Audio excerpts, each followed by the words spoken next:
말 한마디가 천냥 빚을 갚는다더니 말 한마디가 천냥 빚을 만들기도 합니다. 우리는 살아가며 수없이 많은 사람을 만납니다. 친구, 가족, 직장 동료, 이웃. 그리고 그때마다 우리는 말을 합니다.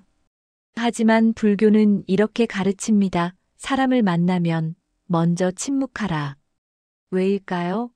왜 말보다 침묵이 더 현명할까요? 이 글에서는 법구경, 열반경, 유마경의 가르침을 바탕으로 말이 부메랑이 되는 이유와 침묵의 지혜를 나눕니다. 말은 부메랑이다. 당신에게 돌아온다. 불교에서는 업을 말합니다. 행동뿐 아니라 말도 업을 만듭니다. 좋은 말은 좋은 결과를, 나쁜 말은 나쁜 결과를 가져옵니다. 비방하면 비방받는다. 누군가를 험담하면 그 말은 돌고 돌아 당신에게 돌아옵니다. 저 사람 정말 이기적이야라고 말하면 언젠가 당신도 같은 말을 듣게 됩니다. 칭찬하면 칭찬받는다. 반대로 누군가를 칭찬하고 격려하면 그 에너지도 돌아옵니다. 당신 정말 멋져요라고 말하면 세상도 당신을 멋진 사람으로 봅니다. 불필요한 말은 에너지를 낭비한다. 말을 많이 하면 기운이 빠집니다. 쓸데없는 수다는 마음을 흐트러뜨립니다. 법구경에서는 이렇게 말합니다. 말을 삼가는 자는 지혜롭고 말이 많은 자는 어리석다. 침묵에 흰 말하지 않아도 전해진다. 침묵은 비겁함이 아닙니다. 침묵은 가장 강력한 의사소통입니다. 침묵은 존중이다. 상대의 말을 끝까지 듣고 먼저 침묵하는 것은 상대를 존중하는 행위입니다. 말을 끊지 않고 반박하지 않고 그저 들어주는 것만으로도 큰 위로가 됩니다. 침묵은 관찰이다. 말을 하지 않으면 더 많이 보고 듣게 됩니다. 상대의 표정, 목소리 톤, 숨겨진 감정. 침묵 속에서 진실이 드러납니다. 침묵은 힘이다. 유마경의 유마거사는 불이법문을 침묵으로 설명했습니다. 말로는 표현할 수 없는 진리가 있습니다. 그 진리는 침묵 속에 있습니다. 이런 말은 절대 하지 마세요.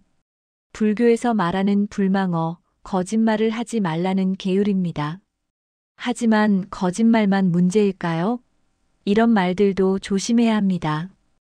험담과 비방. 없는 사람을 욕하지 마세요.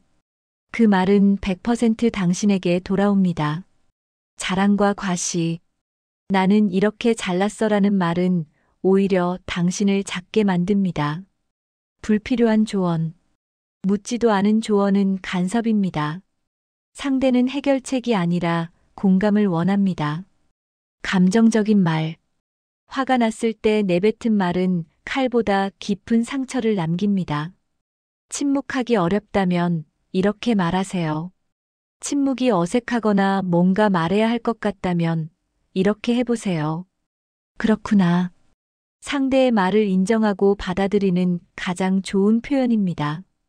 고맙습니다. 감사는 언제나 옳습니다. 상대를 인정하고 존중하는 말입니다.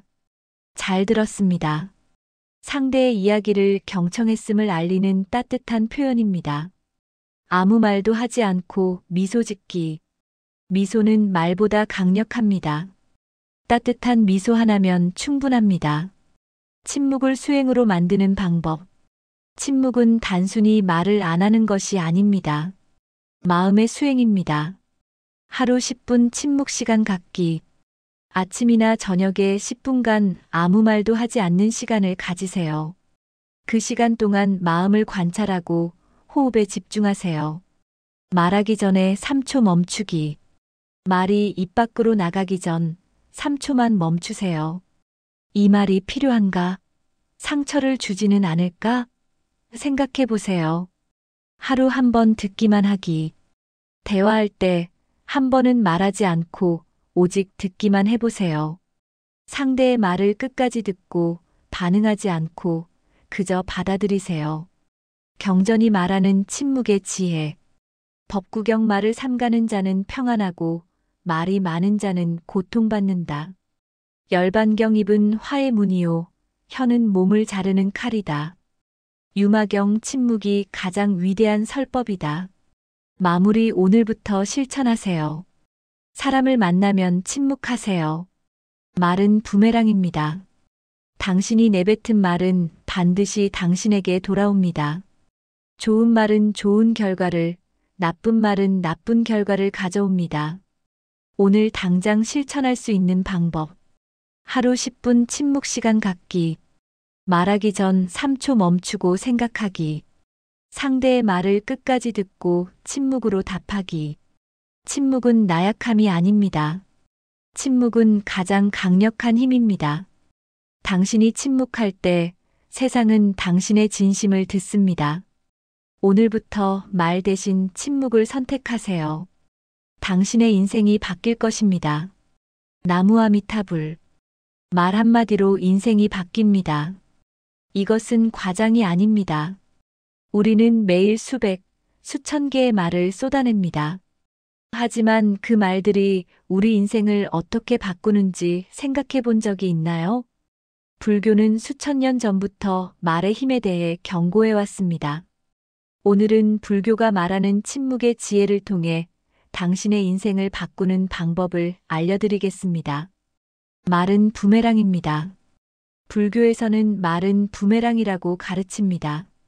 당신이 던진 말은 반드시 당신에게 돌아옵니다. 법구경은 입은 화의 문이요. 혀는 몸을 자르는 칼이라고 경고합니다.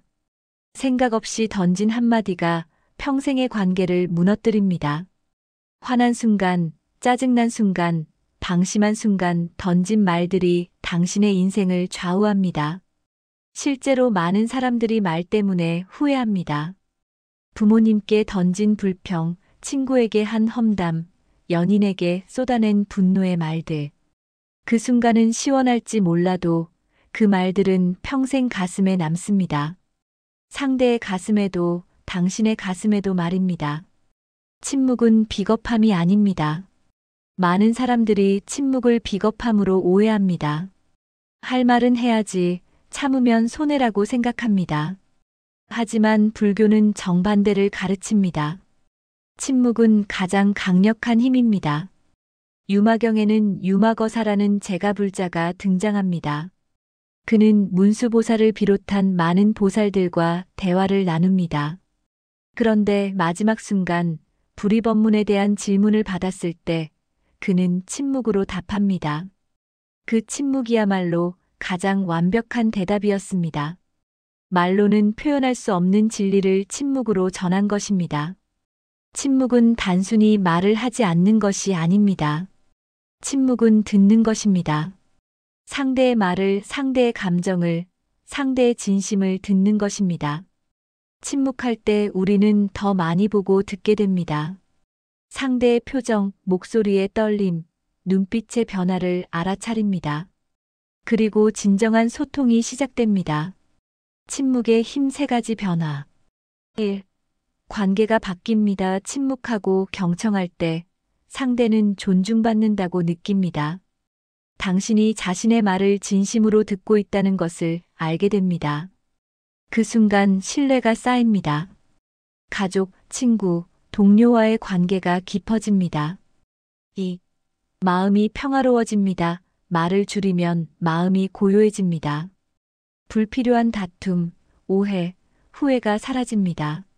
말로 인한 스트레스에서 해방됩니다.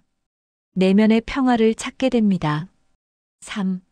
지혜가 생깁니다. 침묵 속에서 우리는 생각합니다. 반성하고 관찰하고 통찰합니다. 말을 쏟아내는 대신 내면을 들여다볼 시간을 갖게 됩니다. 그 과정에서 진정한 지혜가 자라납니다. 오늘부터 실천하는 침묵 수행. 1. 3초 법칙. 말하기 전 3초 멈추세요. 이 말을 꼭 해야 하나? 이 말이 상대에게 도움이 될까? 이 말을 하면 후회하지 않을까? 자문하세요. 2. 끝까지 듣기. 상대의 말을 끝까지 들으세요. 중간에 끊지 마세요. 반박하지 마세요. 조언하지 마세요. 그냥 들으세요. 그것만으로도 큰 선물입니다. 3. 하루 10분 침묵, 하루 10분. 완전히 침묵하는 시간을 가지세요.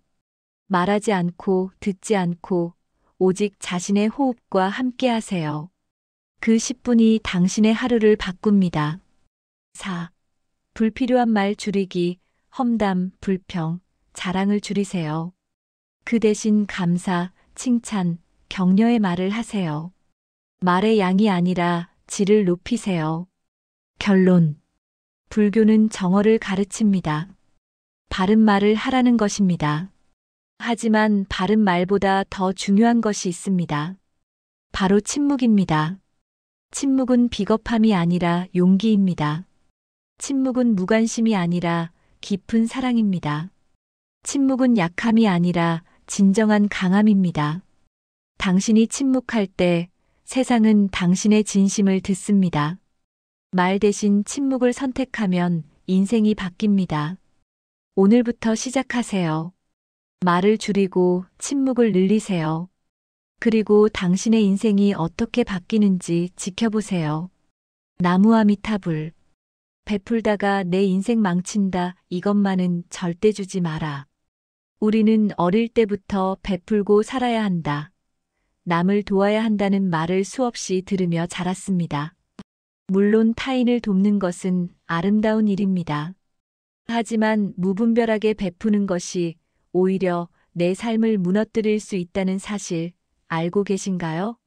많은 사람들이 착한 사람으로 보이고 싶어서, 거절하기 미안해서, 혹은 나중에 도움받을 수 있을 거라는 막연한 기대감으로 베풉니다.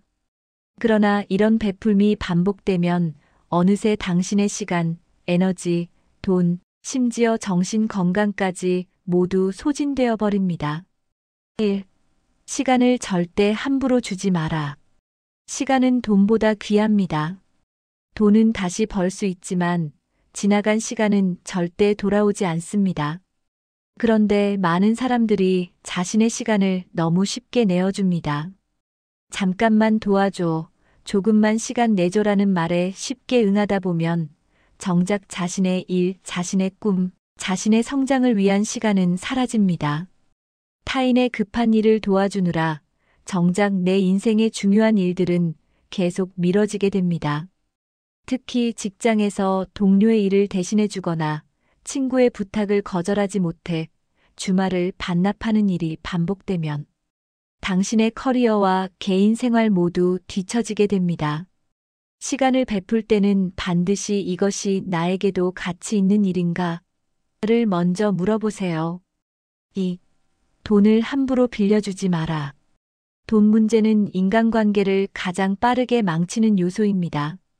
곧 갚을게, 다음 달에 꼭 줄게라는 말을 믿고 돈을 빌려줬다가 관계만 틀어지고 돈도 돌려받지 못하는 경우가 얼마나 많습니까? 더 큰 문제는 한 번 빌려주면 그 사람은 당신을 빌려줄 수 있는 사람으로 인식한다는 것입니다.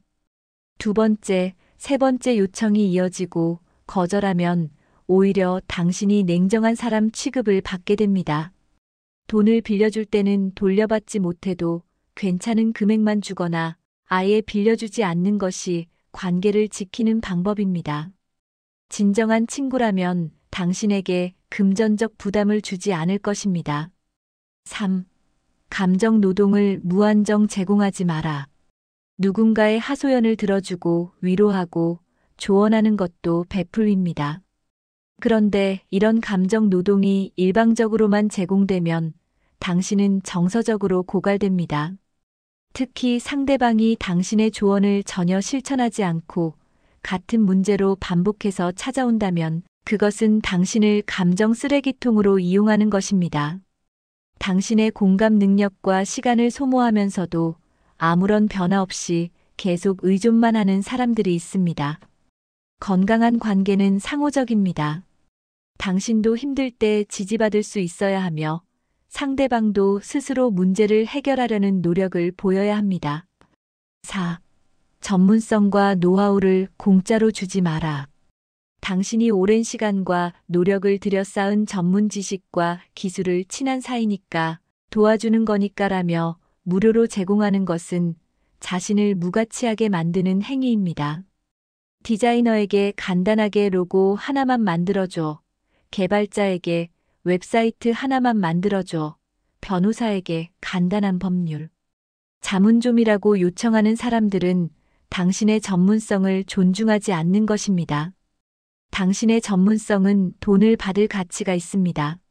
무료로 제공하는 순간 그것은 당신의 시장 가치를 스스로 떨어뜨리는 것이며 상대방도 당신의 노력을 가볍게 여기게 됩니다.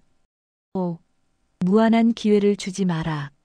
누군가에게 기회를 주는 것은 좋습니다. 하지만 그 사람이 계속 실수하고 약속을 어기고 당신의 신뢰를 저버리는데도 계속 기회를 준다면 그것은 베품이 아니라 자해입니다. 이번이 마지막이야라고 말하면서도 계속 용서하고 기회를 주는 사람들이 있습니다. 하지만 변화 없는 사람에게 주는 기회는 당신의 시간과 에너지만 낭비하게 만듭니다. 진정으로 성장하고 싶은 사람은 한두 번의 기회만으로도 변화를 보여줍니다. 계속 같은 실수를 반복하는 사람은 당신의 관대함을 당연하게 여기고 있을 가능성이 큽니다. 결론 현명하게 베풀어라. 베푸는 것이 나쁜 게 아닙니다. 문제는 무분별하게 경계 없이 베푸는 것입니다. 당신의 시간, 돈, 에너지, 전문성은 모두 소중한 자원입니다. 이것들을 함부로 나눠주다 보면 정작 자신의 삶은 텅 비어버립니다. 진정으로 가치 있는 베품은 자신을 먼저 챙긴 후 여유가 있을 때 하는 것입니다. 자신이 무너지면서까지 남을 도울 필요는 없습니다. 당신의 삶이 가장 중요합니다. 오늘부터는 노우라고 말하는 연습을 하세요. 거절은 이기적인 것이 아니라 자신을 지키는 현명한 선택입니다. 사람이 밉다고 억지로 참지 마세요. 감정을 억누르면 당신만 병듭니다. 우리는 살아가면서 수많은 사람들을 만납니다. 그 중에는 당연히 마음에 들지 않는 사람, 불편한 사람, 심지어 화가 나는 사람도 있습니다. 하지만 우리 사회는 이런 감정을 드러내는 것을 부정적으로 봅니다. 참아야 한다. 어른스럽게 행동해야 한다. 관계를 유지해야 한다는 말로 우리를 억압합니다. 하지만 여기서 중요한 질문 하나. 그렇게 참고 또 참으면 정말 관계가 좋아질까요? 아니, 더 중요한 건 당신은 괜찮을까요? 1. 억지로 참으면 감정은 썩습니다. 밉다는 감정은 자연스러운 것입니다. 누군가의 말투가, 행동이, 태도가 당신을 불편하게 만들었다면 그것은 정당한 반응입니다. 문제는 이 감정을 억누르는 순간 시작됩니다. 감정은 에너지입니다. 표현하지 않고 안에 쌓아두면 썩어서 독이 됩니다. 처음엔 작은 불편함이었는데 참고 참다 보면 그 사람의 모든 것이 싫어집니다. 목소리, 웃는 모습, 심지어 숨 쉬는 것조차 거슬리게 됩니다. 이렇게 쌓인 감정은 결국 폭발하거나 당신의 정신 건강을 갉아먹습니다. 우울증, 불안, 분노 조절 장애 등은 억눌린 감정이 만들어낸 결과물인 경우가 많습니다. 2. 참는다고 상대가 변하지 않습니다. 많은 사람들이 내가 참으면 상황이 나아질 거야라고 생각합니다. 하지만 현실은 정반대입니다. 당신이 참을수록 상대는 자신의 행동이 문제없다고 생각하고 계속 반복합니다. 무례한 행동을 하는데 아무도 지적하지 않으면 그 사람은 그것이 괜찮다고 여깁니다. 당신의 침묵은 동의로 해석됩니다. 결국 상대는 변하지 않고 당신만 계속 고통받게 됩니다. 진정한 변화는 솔직한 대화에서 시작됩니다. 불편한 것을 불편하다고 말할 때 비로소 관계는 건강하게 조정될 수 있습니다. 3. 착한 사람 콤플렉스를 버리세요. 착한 사람으로 보이고 싶다는 욕구가 당신을 괴롭힙니다. 밉다는 감정을 느끼는 자신이 나쁜 사람 같아서 그 감정을 숨기고 억누릅니다. 하지만 착한 사람이란 무엇일까요? 모든 사람에게 좋은 사람? 그건 불가능합니다. 오히려 그렇게 살려다 보면 자신의 진짜 모습을 잃어버리고 타인의 기대에 맞춰 살게 됩니다. 진짜 성숙한 사람은 자신의 감정을 인정하고 그것을 건강하게 표현할 줄 아는 사람입니다. 밉다는 감정을 느끼되 그것을 폭력적이거나 공격적으로 표현하지 않는 사람이 진정한 어른입니다. 4. 거리두기는 자기 보호입니다. 모든 관계를 유지할 필요는 없습니다. 당신을 불편하게 만드는 사람이라면 거리를 두는 것이 최선의 선택일 수 있습니다. 직장 동료라면 업무적으로만 소통하고, 친구라면 만남을 줄이고, 친척이라면 꼭 필요한 자리에만 참석하세요. 당신의 정신 건강이 관계 유지보다 중요합니다. 거리두기는 도망이 아니라 자기 보호입니다. 당신은 모든 사람과 친하게 지낼 의무가 없습니다. 당신의 에너지를 소중히 여기는 사람들과 함께 하세요. 5. 감정을 표현하는 연습을 하세요. 감정을 억누르지 말라고 해서 무조건 화를 내라는 뜻은 아닙니다. 감정을 건강하게 표현하는 방법을 배워야 합니다. 당신이 그렇게 말할 때 나는 불편해요. 그런 행동은 나에게 상처가 돼요처럼 나 전달법을 사용하면 상대를 공격하지 않으면서도 내 감정을 전달할 수 있습니다. 만약 직접 말하기 어렵다면 일기를 쓰거나 신뢰하는 사람에게 털어놓으세요. 감정을 밖으로 꺼내는 것 자체가 치유의 시작입니다. 결론, 당신의 감정은 정당합니다. 누군가가 밉다는 감정을 느끼는 것은 잘못이 아닙니다. 그것은 당신이 살아있다는 증거이며 당신의 경계선이 침범당했다는 신호입니다. 억지로 참지 마세요. 그 감정을 인정하고 건강하게 표현하거나 거리를 두세요. 당신은 모든 사람에게 좋은 사람일 필요가 없습니다. 당신 자신에게 좋은 사람이 되는 것이 먼저입니다. 오늘부터는 당신의 감정을 존중하세요. 밉다면 밉다고 인정하고 그 관계를 어떻게 할지 현명하게 결정하세요. 당신의 마음이 편안한 것이 가장 중요합니다. 삶을 억지로 해석하지 마라. 삶은 이해가 아니라 경험이다. 우리는 살면서 끊임없이 의미를 찾으려 합니다. 왜 이런 일이 일어났을까? 이것이 내게 주는 교훈은 무엇일까? 이 상황의 의미는 뭐지? 하루에도 수십 번씩 우리는 삶을 분석하고 해석하고 이해하려 애씁니다. 하지만 정작 삶은 이해의 대상이 아닙니다. 삶은 경험 그 자체입니다. 억지로 의미를 부여하려다 보면 오히려 삶의 본질을 놓치게 됩니다. 1. 모든 것에 의미를 찾으려는 강박. 현대인들은 모든 경험에 의미를 부여하려 합니다. SNS에는 이 경험을 통해 배운 것, 이 고통이 나를 성장시켰다는 글들이 넘쳐납니다. 물론 경험에서 배움을 얻는 것은 좋습니다. 하지만 모든 경험이 반드시 의미 있어야 한다는 강박은 오히려 삶을 피곤하게 만듭니다. 때로는 그냥 힘든 날일 뿐이고 그냥 기분 좋은 날일 뿐입니다. 거기에 거창한 의미를 붙일 필요가 없습니다. 실현을 했을 때 이 경험이 나를 성숙하게 만들 거야 라고 억지로 위안하기보다 그냥 아프다는 사실을 인정하고 느끼는 것이 더 건강합니다.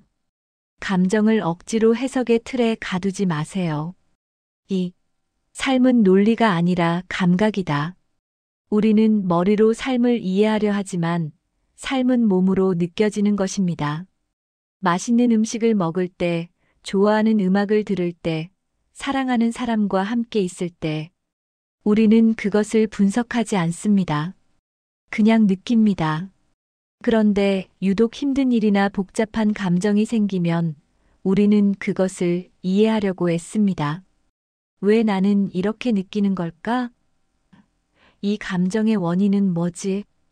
끊임없이 분석하고 해체하려 합니다. 하지만 감정은 이해의 대상이 아닙니다. 감정은 그저 느껴지는 것입니다. 슬프면 슬픈 것이고 화가 나면 화가 난 것입니다. 거기에 논리적 설명이 필요하지 않습니다. 3. 의미를 찾느라 현재를 놓친다. 과거의 경험을 분석하고 미래의 의미를 예측하느라 정작 지금 이 순간을 놓치는 사람들이 많습니다. 여행을 가서도 이 경험이 내 인생에 어떤 의미가 있을까를 고민하고 사람을 만나면서도 이 관계가 나에게 무엇을 가져다 줄까를 계산합니다. 이렇게 살면 삶은 항상 미래의 의미를 위한 준비 단계가 됩니다.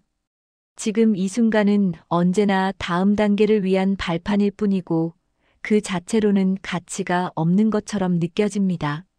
하지만 삶은 지금 이 순간의 연속입니다.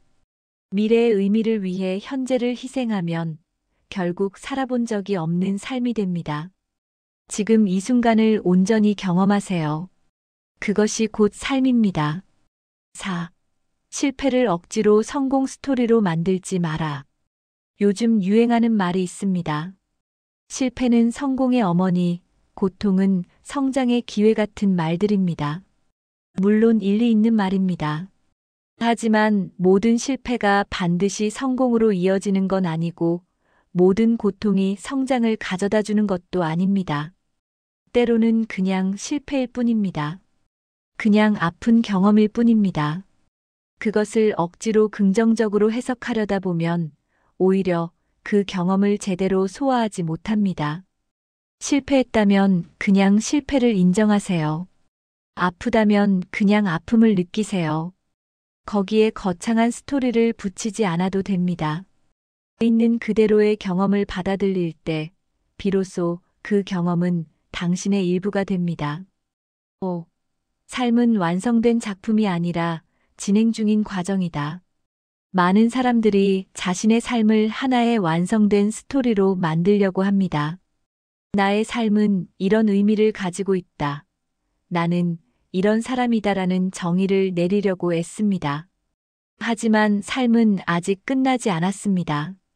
당신은 여전히 변하고 있고 경험하고 있고 성장하고 있습니다.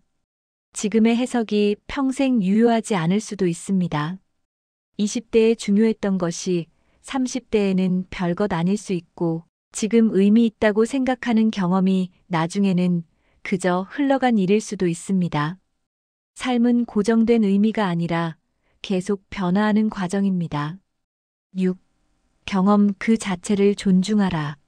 삶을 억지로 해석하지 말라는 것은 삶에 무관심하라는 뜻이 아닙니다. 오히려 경험 그 자체를 더욱 존중하라는 의미입니다. 비가 오면 비를 느끼세요. 비는 슬픔을 상징한다. 비는 정화를 의미한다 같은 해석 대신 그냥 빗소리를 듣고 빗방울을 느끼세요. 친구와 대화할 때 이 대화가 우리 관계에 어떤 의미가 있을까를 생각하기보다 그 순간의 웃음과 공감을 느끼세요. 경험을 해석의 대상으로 만드는 순간 당신은 경험의 바깥으로 나와버립니다. 관찰자가 되고 분석가가 되지만 정작 경험하는 사람은 아니게 됩니다. 7. 때로는 무의미함을 받아들이는 용기가 필요하다. 모든 것에 의미가 있다고 믿는 것은 위안이 되지만 동시에 부담이기도 합니다. 내 고통에 의미가 있어야 한다. 내 선택이 옳았다는 증거가 있어야 한다는 강박은 당신을 끊임없이 불안하게 만듭니다. 때로는 무의미함을 받아들이는 것이 더 자유로울 수 있습니다. 그냥 그런 일이 일어났다. 특별한 이유 없이. 그냥 그렇게 느꼈다를 인정하는 것이 오히려 마음을 편하게 만듭니다. 삶이 항상 의미 있어야 한다는 생각에서 벗어날 때 비로소 삶의 가벼움을 느낄 수 있습니다. 모든 것을 설명할 필요가 없고 모든 것을 정당화할 필요가 없습니다. 결론 삶은 이해가 아니라 경험이다. 삶을 억지로 해석하려 하지 마세요. 모든 경험에 의미를 붙이려 하지 마세요. 때로는 그냥 살아가는 것만으로도 충분합니다. 비가 오면 비를 맞고 해가 뜨면 햇살을 느끼고 슬프면 울고 기쁘면 웃으세요. 그것이 삶입니다. 거창한 의미나 깊은 통찰이 없어도 괜찮습니다. 삶은 완벽하게 이해해야 하는 문제가 아닙니다. 삶은 온몸으로 느끼고 경험해야 하는 여정입니다. 머리로 분석하기보다 가슴으로 느끼세요. 해석하기보다 경험하세요. 오늘부터는 삶을 설명하려 들지 말고 그냥 살아보세요. 그것이 진짜 삶입니다.